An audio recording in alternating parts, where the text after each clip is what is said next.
लेकिन तब तक पुल पूरी तरह कवर हो चुका था। वो दोनों बहनें स्विमिंग पूल में ही बंद हो गई और सबसे बड़ी मुसीबत की बात तो ये थी कि अगले 3 दिनों तक स्विमिंग पूल बंद ही रहने वाला था। अब दोनों बहनें घबराकर कवर तोड़ने की कोशिश करने लगी। वो दोनों मदद के लिए चिल्लाने लगी, लेकिन तब तक मैनेजर वहां से बाहर निकल चुका था। वो कवर इतना मजबूत था कि वो दोनों ठीक से सांस भी नहीं ले सकते थे, इसीलिए दोनों ने खुद को शांत किया। अब एक बहन कवर सरकाने की कोशिश करने लगी, लेकिन वो कवर कई टन भारी था। फिर दूसरी बहन निकलने का कोई दूसरा रास्ता ढूंढने लगी, लेकिन पूरा पुल घूमने के बाद भी बस उसे हथेली जितना एक छोटा छेद मिला जिससे वो बाहर नहीं निकल सकते। तब एक बहन पुल के कोने में जाकर फोम बोर्ड का एक टुकड़ा लेकर आई और उससे छेद को बड़ा करने की कोशिश करने लगी, लेकिन उससे भी कोई हल नहीं निकला। तब गुस्से में बड़ी बहन छोटी बहन से कहने लगी, ससुरी तेरी लालच की वजह से ये सब हुआ, अगर ऐसा नहीं होता तो हम खतरे में नहीं होते।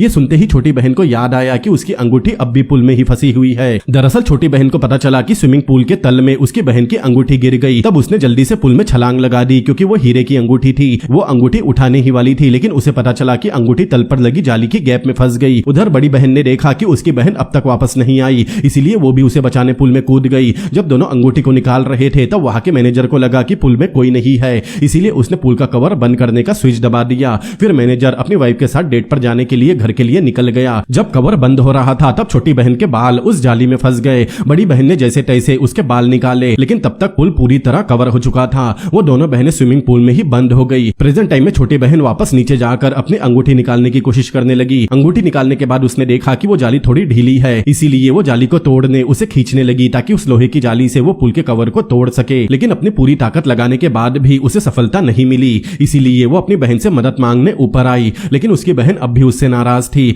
वो उससे बात नहीं करना चाहती थी।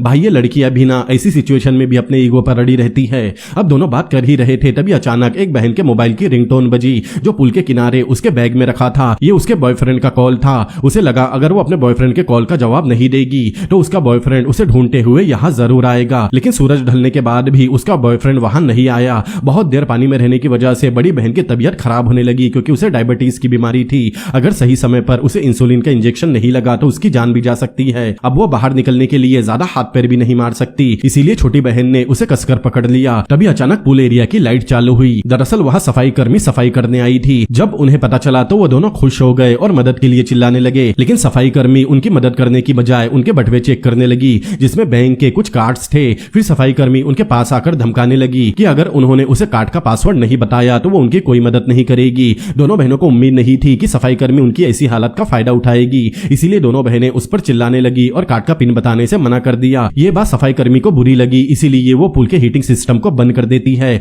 जिससे पुल के पानी का तापमान तेजी से गिरने लगा। अब दोनों बहनें ठंड से कांपने लगी। जिंदा रहने के लिए उनके पास कार्ड का पिन बताने के अलावा कोई रास्ता नहीं था, इसीलिए उन्होंने क्लीनर को पिन बता दिया। फिर वो क्लीनर बाहर जाकर कार्ड से बैलेंस चेक करती है। तब उसे पता चला कि उस अकाउंट में बस $90 ही थे, इसीलिए वो वापस आकर उन बहनों पर चिल्लाने लगी। तब एक बहन क्लीनर से वादा करती है कि अगर उसने उन्हें बचा लिया तो वो इनाम के तौर पर उसे 10 लाख देगी, लेकिन वो क्लीनर नहीं मानती। वो कहती है कि जब तक उसे अच्छे खासे पैसे नहीं मिलते तब तक वो उनकी कोई मदद नहीं करेगी। अब उनमें से एक बहन क्लीनर की इस हरकत से बौखला गई, इसीलिए वो फोम के टुकड़े को धार लगाती है। फिर उसने अपनी आवाज बहुत धीमी कर ली, जिस वजह से क्लीनर उस छोटे से छेद के पास आकर उनकी आवाज सुनने लगी। जब क्लीनर ध्यान से सुन रही थी तभी उसने फोम बोर्ड उस क्लीनर के कान में चुभा दिया, जिससे क्लीनर के कान में बहुत दर्द होने लगा। अब क्लीनर गुस्से में आकर एक स्विच दबाती है, जिससे पुल में बने कुछ छेद में से पेस्टिसाइड केमिकल निकलने लगा, जो बहुत जहरीला था। उन छेद को बंद करने के लिए दोनों बहनें अपने कपड़े उतारकर उसमें ठूसने लगी, लेकिन दोनों ज्यादा देर तक उस छेद को बंद नहीं रख सकती थी। अब केमिकल पूरे पानी में फैल गया, जिससे उन्हें तकलीफ होने लगी। अब जिस बहन को डायबिटीज थी उसकी हालत और भी ज्यादा खराब होने लगी और वो बेहोश हो गई। अब दोनों बहनें अपनी जान बचाने के लिए उस क्लीनर को अपने हीरे की अंगूठी देती है, जिससे क्लीनर भी बहुत खुश हो गई। अब क्लीनर को जो चाहिए था वो मिल गया, इसीलिए वो पुल का कवर हटाने ऑफिस में गई। लेकिन तभी क्लीनर को शॉक लगा, क्योंकि मैनेजर ने सिस्टम का पासवर्ड बदल दिया था, जो क्लीनर को भी नहीं पता था। अब क्लीनर जाकर दोनों बहनों को इस बारे में बताती है। जब दोनों को इस बारे में पता चला था वो क्लीनर से रिक्वेस्ट करने लगे कि वो बाहर जाकर उनके लिए मदद लेकर आए। लेकिन क्लीनर को अब इस बात का डर था कि कहीं उसकी सच्चाई सबके सामने ना आ जाए, इसीलिए वो उन्हें उनके हाल पर छोड़कर और अंगूठी लेकर वहां से चली गई।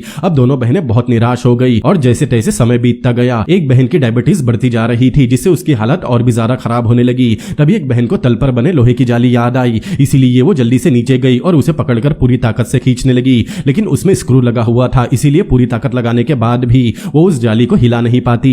इसीलिए वो अपनी अंडरवेयर उतारकर उसे रस्सी की तरह इस्तेमाल करती है और जाली को जोर से खींचती है। आखिरकार कुछ देर बाद लोहे की जाली बाहर आ गई। अब वो जल्दी से ऊपर गई और कवर में बने छोटे छोटे छेद पर जाली से मारने लगी ताकि वो छेद बड़ा हो जाए और दोनों बाहर निकल सके। कई बार कोशिश करने के बाद आखिरकार वो छेद टूटकर बड़ा हो गया। इसीलिए बिना देरी किए वो अपनी बहन को वहां से लेकर बाहर निकलती है और उसके बैग में रखे इंसुलिन इंजेक्शन को उसके पैर में लगाती है, जिससे उसकी बहन होश में आ गई। आखिर में दोनों बहनें पुल से बाहर निकल गई और अपनी जान बचाने में कामयाब रही और यहीं पर यह मूवी भी खत्म हो गई।